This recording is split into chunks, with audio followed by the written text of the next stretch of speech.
ದೊಡ್ಡ ಮಟ್ಟದಲ್ಲಿ ರಾಜಕೀಯದಲ್ಲಿ ಚರ್ಚೆ ಆಗ್ತಾ ಇದೆ. ಡಾಕ್ಟರ್ ಮಂಜುನಾಥ್ ಅವರು ಮುಂದೆ ಈ ಬಾರಿಯ ಲೋಕಸಭಾ ಚುನಾವಣೆಗೆ ಸ್ಪರ್ಧೆ ಮಾಡ್ತಾರೆ, ಆತರ ಚಿಂತನೆ ಏನಾದ್ರು ಇದೆಯಾ ಸರ್? ಇವಾಗ ಏನಾಗಿದೆ, ಜನ ಮಾತಾಡ್ತಾ ಇದ್ದಾರೆ, ಮೀಡಿಯಾದಲ್ಲಿ ಕೂಡ ಇದು ಫ್ಲೋಟ್ ಆಗ್ತಾ ಇದೆ. ಬಟ್ ನಾನಿನ್ನೂ ಅದ್ರ ಬಗ್ಗೆ ತೀರ್ಮಾನ ಮಾಡಿಲ್ಲ. ರಾಜಕೀಯಕ್ಕೆ ಲೋಕಸಭೆಗೆ ಸ್ಪರ್ಧೆ ಮಾಡಬೇಕಾ ಬಿಡಬೇಕಾ.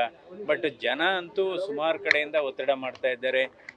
ನೀವು ರಾಜ್ಯ ಮಟ್ಟದಲ್ಲಿ ಒಂದು ಕ್ರಾಂತಿಕಾರಿ ಬದಲಾವಣೆ ತಂದಿದ್ದೀರಾ, ಯಾವುದು ಹೃದ್ರೋಗ ಚಿಕಿತ್ಸಾ ಕ್ಷೇತ್ರದಲ್ಲಿ. ಸೊ ಇದೇ ರೀತಿ ನೀವು ರಾಷ್ಟ್ರ ಮಟ್ಟದಲ್ಲಿ ಯಾಕೆ ನಿಮಗೆ ಅವಕಾಶ ಸಿಕ್ಕಿದರೆ ನೀವು ತರಬಾರ್ದು ಈ ಥರ ಸುಧಾರಣೆನ ರಾಷ್ಟ್ರ ಮಟ್ಟದಲ್ಲಿ ಆರೋಗ್ಯ ಕ್ಷೇತ್ರದಲ್ಲಿ ಅಂತ ಜನ ಒತ್ತಾಯ ಮಾಡ್ತಾ ಇದ್ದಾರೆ. ಇದ್ರ ಬಗ್ಗೆ ನಾನು ಇನ್ನೂ ತೀರ್ಮಾನ ತೆಗೆದುಕೊಂಡಿಲ್ಲ. ಮುಂದೆ ಅಕಸ್ಮಾತ್ ತೀರ್ಮಾನ ತೆಗೆದುಕೊಂಡ್ರೆ ನಿಮಗೆ ತಿಳಿಸ್ತೀನಿ.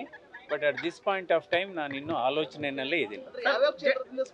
ಇಲ್ಲ ಅದು ಫಸ್ಟ್ ಆಫ್ ಆಲ್ ಇನ್ನು ಅದು ರಾಜಕೀಯಕ್ಕೆ ಬರಬೇಕಾ ಬೇಡವಾ ಅನ್ನೋದ್ರ ಅಂದರೆ ರಾಜಕೀಯ ಅಂತ ನಾನು ಹೇಳ್ತಾ ಇಲ್ಲ, ಅದು ಲೋಕಸಭೆ ಅಂತ ಹೇಳ್ತಿದ್ದೀನಿ.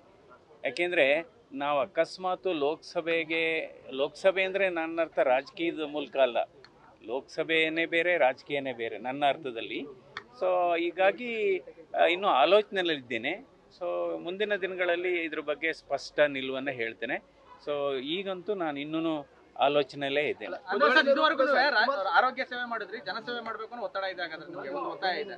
ಅಂದರೆ ಇದು ಆರೋಗ್ಯ ಕ್ಷೇತ್ರದಲ್ಲಿ ಮಾಡಿರೋದು ಜನಸೇವೆ, ಅಂದರೆ ರಾಷ್ಟ್ರ ಮಟ್ಟದಲ್ಲಿ ಜನಸೇವೆ ಅಂದರೆ ಸುಧಾರಣೆ ಬರತಕ್ಕಂಥ ಅವಕಾಶ ಕೆಲವರು ಹೇಳ್ತಾ ಇದ್ದಾರೆ. ನನ್ನ ಸ್ನೇಹಿತರು ಆಗ ಮಾಡಬೇಕು ಅಂತ ಕೆಲವು ಹಿತೈಷಿಗಳು, ಕೆಲವು ಚಿಂತಕರು ಹೇಳ್ತಾ ಇದ್ದಾರೆ. ಇದ್ರ ಬಗ್ಗೆ ಇನ್ನೂ ನಾನು ಸ್ಪಷ್ಟವಾದಂಥ ತೀರ್ಮಾನ ತೆಗೆದುಕೊಂಡಿಲ್ಲ. This is my view. ಒಂದು ವೇದಿಕೆಯಲ್ಲಿ ಪುಟ್ಟರಾಜ್ ಅವರ ಒತ್ತಾಯ ಮಾಡಿದ್ರು, ಸ್ವಾಮೀಜಿಯವರು ಕೂಡ ಕೇಳ್ಕೊಂಡಿದ್ದಾರೆ. ಅಲ್ಲಲ್ಲ, ಅದಾಗಿದೆ ಕೆಲವು. ಈಗ ನಂದೇನಾಗಿದೆ, ಇದು ಕಾಕತಾಳೀಯ.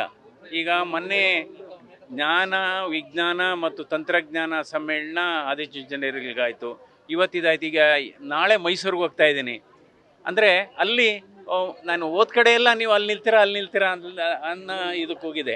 ಬಟ್ ಇದ್ರ ಬಗ್ಗೆ ಈಗ 26 ತಿರ್ಗಾ ಮೈಸೂರಲ್ಲಿ ಒಂದು ನಾಗರಿಕ ಸನ್ಮಾನ ಇದೆ. ಸೊ ಅದರರ್ಥ ಇನ್ನೂ ಇದ್ರ ಬಗ್ಗೆ ನಾನು ಇನ್ನೂ ಸ್ಪಷ್ಟವಾದಂಥ ಯಾವುದೇ ತೀರ್ಮಾನ ತೆಗೆದುಕೊಂಡಿಲ್ಲ. ನೋಡೋಣ. ಇನ್ನೊಂದು ಚರ್ಚೆ ಆಗ್ತದೆ ಸರ್, ಬೆಂಗಳೂರು ಗ್ರಾಮಾಂತರದಿಂದ ಸ್ಪರ್ಧೆ ಮಾಡ್ತಾರೆ, ಕುಮಾರಸ್ವಾಮಿ ಅವರು ಕೂಡ ಆಹ್ವಾನ ಕೊಟ್ಟಿದ್ದಾರೆ. ಈಗ ಇದೆಲ್ಲ ಏನಾಗಿದೆ, ಜನನೇ ಮಾತಾಡ್ತಾ ಇದ್ದಾರೆ. ಸೊ ಈಗ ಜನ ಮಾತಾಡ್ತಾ ಇದ್ದಾರೆ, ಮೀಡಿಯಾ ಮಾತಾಡ್ತಾ ಇದೆ, ಮೀಡಿಯಾ ಸುದ್ದಿ ಬಿತ್ತರಿಸ್ತಾ ಇದೆ. ಬಟ್ ನಾನು ಇದ್ರ ಬಗ್ಗೆ ಇನ್ನೂ ಸ್ಪಷ್ಟ ತೀರ್ಮಾನ ತೆಗೆದುಕೊಂಡಿಲ್ಲ. ಫಸ್ಟ್ ಆಫ್ ಆಲ್ ಇದು ಹೋಗ್ಬೇಕಾ ಬೇಡವಾ, ಈ ಕ್ಷೇತ್ರಕ್ಕೆ ಹೋಗ್ಬೇಕಾ ಬೇಡವಾ ಅನ್ನೋದ್ರ ಬಗ್ಗೆನೇ I have not taken A final decision. ರಾಜಕೀಯ ಇಲ್ಲ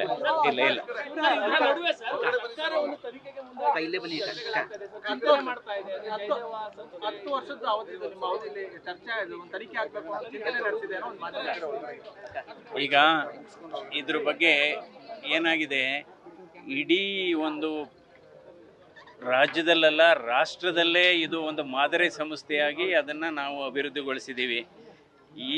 ಈ ಸರ್ಕಾರ ಆಗ್ಬೋದು, ಇಂದಿನ ಸರ್ಕಾರಗಳು ಯಾವಾಗಲೂ ಮೆಚ್ಚುಗೆ ವ್ಯಕ್ತಪಡಿಸ್ತಾನೆ ಬಂದಿದೆ.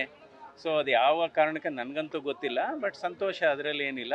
ಬಟ್ ಇದು ಒಂದು ಪಾರ್ಲಿಮೆಂಟ್ರಿ ಸ್ಟ್ಯಾಂಡಿಂಗ್ ಕಮಿಟಿ ಅಂತ ಬಂದಿತ್ತು, 15 ಜನ MPಸು, ಕೇಂದ್ರ ಸ್ಥಾಯಿ ಸಮಿತಿ, ಆರೋಗ್ಯ ಸಮಿತಿ. ಅವರು ಜಯದೇವ ಆಸ್ಪತ್ರೆಯ ಕಾರ್ಯವೈಖರಿ ಮತ್ತು ಅಲ್ಲಿ ನಿರ್ವಹಣೆ ಎಲ್ಲ ನೋಡಿ ಇದ್ರ ಓನರ್ ಯಾರು ಅಂದರು.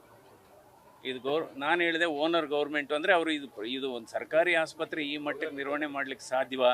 ಹೀಗಾಗಿ ಇದೇ ಒಂದು ಮಾದರಿ ಸಂಸ್ಥೆಯಾಗಿದೆ. ಸರ್ಕಾರಕ್ಕೆ ಇದೇ ಒಂದು ಶೋಕೇಸ್ ಆಗಿದೆ ಈ ಆಸ್ಪತ್ರೆ. ಅವರೇ ಹೇಳಿದ್ದಾರೆ, ಹಲವಾರು ಬಾರಿ ಸರ್ಕಾರನೇ ಹೇಳಿದೆ, ಇದು ಬೇರೆ ಬೇರೆ ಆಸ್ಪತ್ರೆಗಳು ಜಯದೇವ ಮಾದರಿಯಲ್ಲಿ ಯಾಕೆ ಡೆವಲಪ್ ಮಾಡಬಾರ್ದು, ಈ ರೀತಿ ನಿರ್ವಹಣೆ ಮಾಡಬಾರ್ದು. ಆಮೇಲೆ ಅದಕ್ಕಿಂತ ಹೆಚ್ಚಾಗಿ ಇನ್ನು ನಾನೇನು ಹೇಳಕ್ಕೆ ಬರೋದಿಲ್ಲ. ಅಲ್ಲ ಸರ್, ರಾಜಕೀಯಕ್ಕೆ ಬರ್ತಾರೆ ಅನ್ನೋ ನಿಟ್ಟಿನಲ್ಲಿ ಅವರು ರೀತಿ ಮಾಡ್ತಾ ಇದ್ದಾರೆ. ಬೇಡ. ನ್ಯೂಸ್ ಫಸ್ಟ್, ನಿರ್ಭೀತಿಯಿಂದ ನಿಮ್ಮ ಪರವಾಗಿ.